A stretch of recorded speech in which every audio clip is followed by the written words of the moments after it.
Hello there everyone and welcome back to Let's Play Katawa Shoujo. We're heading off to the library, but as you can see, one flight of stairs up and I run into problems. The second floor hallway is a carbon copy of the third floor one, with the exception of the painting in the back not being a meme. Because man, the wizard can't even compare. Like, this kid, nothing. He's not the wizard. Wide, of course, and plain, like only hallways can be. The problem is that the library's whereabouts are not as easily determined as one would think. The classrooms are marked with signs stating which class they belong to, but then there is a plethora, not plethora, plethora, I always screwed that word up as a kid, of other unmarked rooms. Is the library one of them, or is it just somewhere down the hall? I bet on the latter and choose my direction at random. Usually random doesn't really work, but in this case I would probably just do the same. It sometimes does. It's like hospitals. Getting lost in the hospital is the scariest thing. That's what this reminds me of. After I turn the corner, an unmarked door draws my attention because it's, well, not closed. It's not open either though, just barely ajar so that I can see it's open and nothing else. It would make sense for the library door to be invitingly open, and while this is not quite that, it's good enough. At the very least, it means that someone is inside, and I can ask directions no matter how embarrassing that is. I gingerly push on the center of the door with my fingertips, every muscle on my arm ready to pull back at a moment's notice. Oh, we all know that feeling. Oh, we all know that feeling of just barely making sure that, you're nice and quiet. The feeling of being an outsider to this school can't be shaken from my mind, so much so that I instinctively fear doing something wrong by entering. Ooh, that's a creepy sound. The door slowly creaks as if groaning from a deep sleep, though it was much easier to open than I'd anticipated. Leaning over and poking my head even further inside to gain some sight of the room as fast as possible, the meek hello on my lips is quickly snatched away. Oh, she's pretty. This is not as I was expecting. I mindlessly let the door open to its full extent, taking in the sight of the solitary figure taking center stage in the otherwise abandoned room.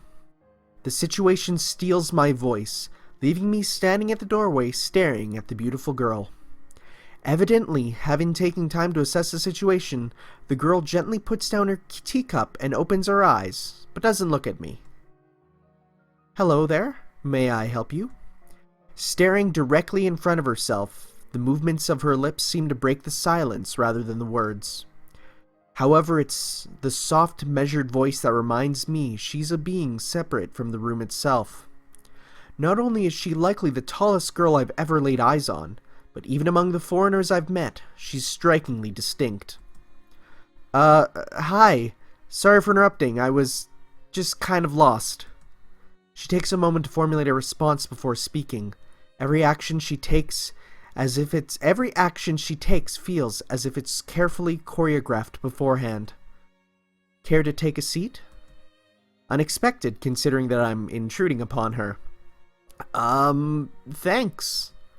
I slowly step towards another seat opposite her, the girl resting the teacup and saucer on the wooden table in between. The way she doesn't track my movements with her head is telling. That and the slight cloudiness to her eyes means that she must be at least partially blind like Kenji. Come to think of it, her voice doesn't have any detectable accent either. I guess she must be half Japanese. As I take my seat, her composure takes me slightly off guard. Her air of relaxed confidence makes the silence entirely comfortable. The calming atmosphere is so different from the student council office. I take it you're new to Yamaku? Yeah, I just transferred in yesterday. I get the distinct feeling my speech patterns don't match the formality of hers, accentuated by her restrained bow of greeting.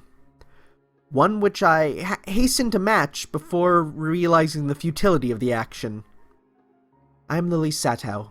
Pleased to meet you. Hisao Nakai. She gives a nod before gesturing roughly in the direction of her teacup. Would you care for a drink? Sure. As much as it pains me, I can't keep step with her formality in the proceedings. She gives a kind nod, taking the request in stride. Without another word, she steps off the chair and prepares a second cup of tea from a collection of supplies laid out along a shelf.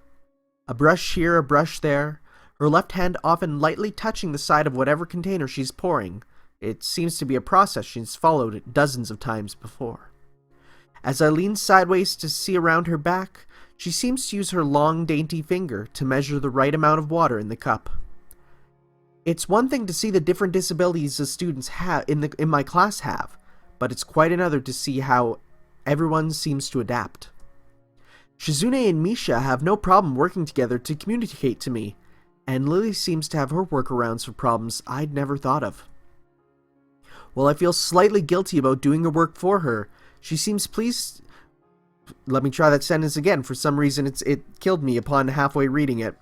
While I feel slightly guilty about her doing the work, that's where I screwed up. She seems pleased to be following the correct process of the offerer preparing the drink. So, her soft voice brings me out of my silent observance.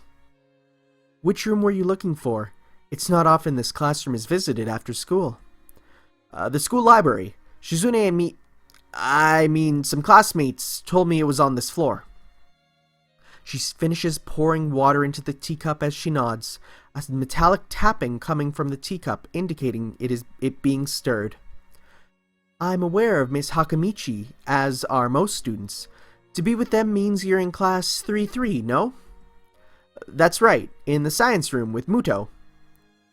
She gives a small giggle before setting down the teaspoon and slowly walking towards a table, teacup and saucer in hand. He's quite a character. I'll imagine you'll come to like him. Most do. As she sets down the tea, I gently take it and have a sip. I'm really more of a coffee person, but this seems like a rather bad time to bring it up. Nonetheless, the smell's quite nice. I hardly think it'd be hard to choke down. Thanks, Satao. It tastes really nice. She smiles and quickly waves her hand in front of her face. Lily, please. There's no need to be too formal. She says this in spite of her exceedingly well-bred speech. Oh well. I guess I should try and ask her about herself, as it really doesn't seem if she's catering to me. So, which class are you from? I imagine it's one of the third-year classes? Correct, I'm in 3-2, which is on the third floor, same as yours. It's taught by Miyagi, and is specifically for both blind and partially blind students. I see. Sorry. I feel like slapping myself for the faux pas. Looking at her face, though, she doesn't seem to be the least bit put off by it. My, there's no need to change your speech on my account. Sure. Sorry, I guess I'm showing my newness here. An environment like this would be a big change, so I can't fault you for it. Well, the same can't be said for everyone. Many have come to terms with their conditions. A category which would include her, it seems. All too ready to jump ship from this particular topic, I segue into another. Do you come here to drink tea often? It's a really nice place. Thinking on it, this might be her version of the place behind my school that I like to have my lunch at. I come here fairly often during lunch times. My duties as class representative don't leave me enough time for an official club, so a friend and I use this room for having tea. Class representative, huh? Compared to Shizune, her manners seem almost completely opposite. While Shizune's blunt and fiercely driven, Lily seems relaxed and calm, almost aloof. Come to think of it, she might be useful for a less biased view of the school clubs. What kind of clubs are there to join? The more popular ones are the track and field club, which uses the field near the school during lunch times, the baseball club, and the book club in a room near the library. There are also numerous small ones too, such as the art and music clubs. At a time when I'm just wanting to get on my feet, rushing into a club right away seems slightly unappealing. I wonder if this school shares the same rule as my old one. Is it compulsory to join a club? It isn't, though it is encouraged. Ah, good. That's a relief. I really let my guard down around this girl to let such a thing slip out. The fact seems to slightly amuse her. Not wanting my tea to get cold, I finally start drinking it, as Lily does the same. As I look to the window over her shoulder, I notice the light coming into the room has a distinctly orange tint. Even here, time doesn't stand still. Huh, the time's gone quickly. Sorry? Right, she's blind. Of course she can't see the sun setting. It just looks like the sun is starting to set. It seems to come as a surprise for her. I guess she must have lost track of the time. Sorry, Hisao. I didn't mean to keep you from the library for so long. I quickly moved to allay her concern. Ah, no, it's okay. The library's still open, isn't it? She pauses and takes a moment to think on it. It's probably something I should ask Shizune when I had the chance, but Lily seems likely to know in any case. True, it's open until 6:30 during weekdays. A quick glance at my watch confirms that I well have enough time to get there. I'm gonna be going in on that case. It's been nice talking with you, Lily. She smiles and gives a deep nod, her hands still neatly folded on the table in front of her. It was my pleasure. Oh, come to think of it, shall I show you where the library is? I couldn't possibly ask for more help. I should be able to find it all right.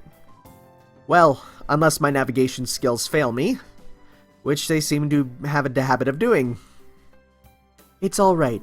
I was going to talk to the librarian there in any case. I could introduce you. This gets better and better. It's pretty hard to deny her offer.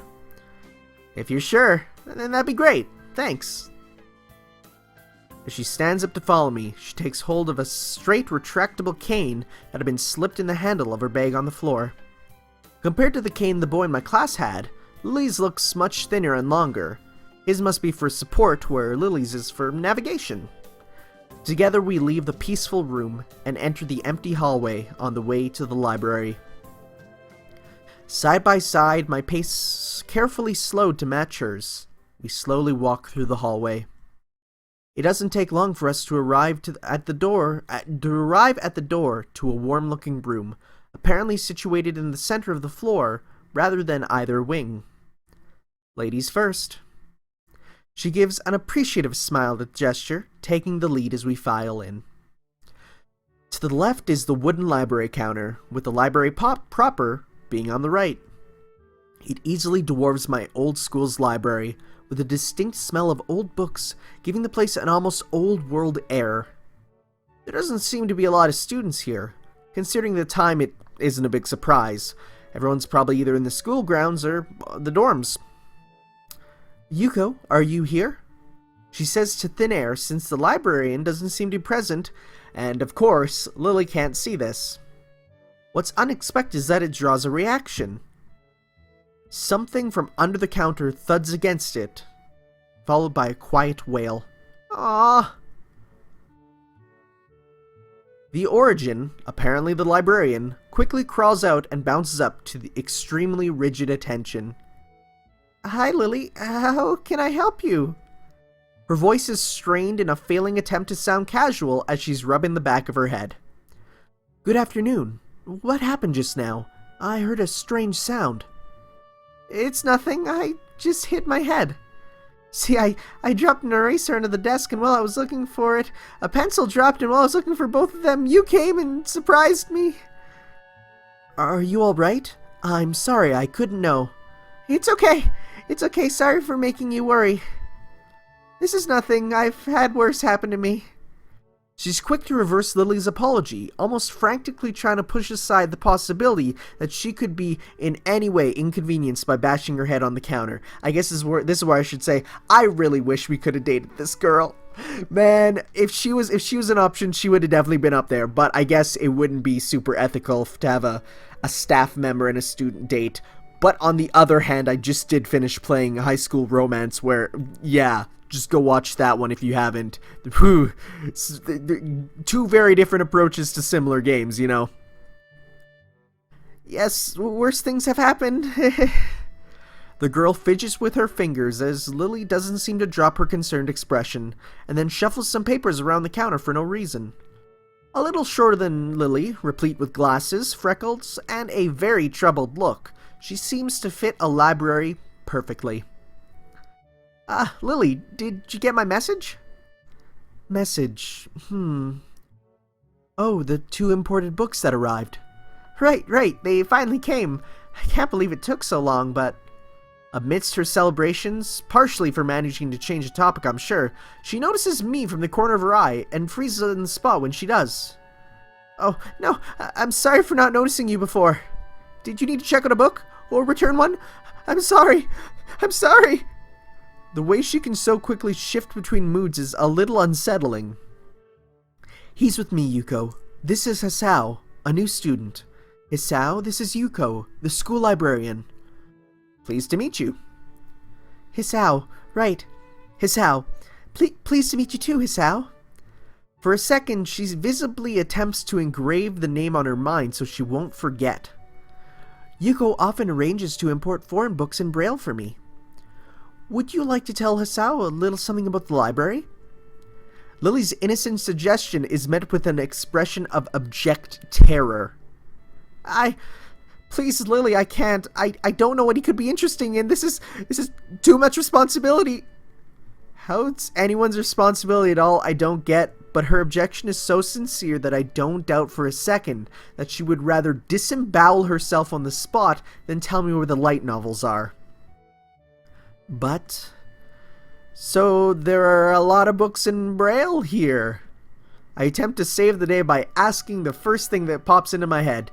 It seems to work at least partially, as Yuko seems to, not exactly relax, but at least look slightly less tense.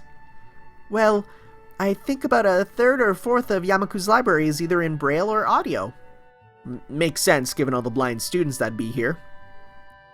If it's only that, how come the library is so big in the first place? Well, we get a lot of new books in regularly because the library is adequately endowed. That's probably why. I spend more on new books than my salary, then I have to reorganize and shelve all them. It's so troublesome and they weigh so much, I wish I could quit this job. A very awkward silence follows this revelation of too much information.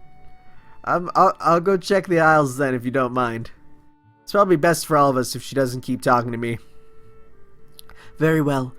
Meanwhile, Yuko, I would have these books if it's alright with you. Right. Next time, guys, we'll explore the library. I'm trying to cut it a little. There's some distinct cuts happening here. I don't know if you could tell for the first part. Once we hit the second act of the game, things are going to get a little more structured, a little longer. Just kind of break it up. You'll see what I mean. Thank you all for watching, guys. See you next time on Katawa Shoujo. Ciao.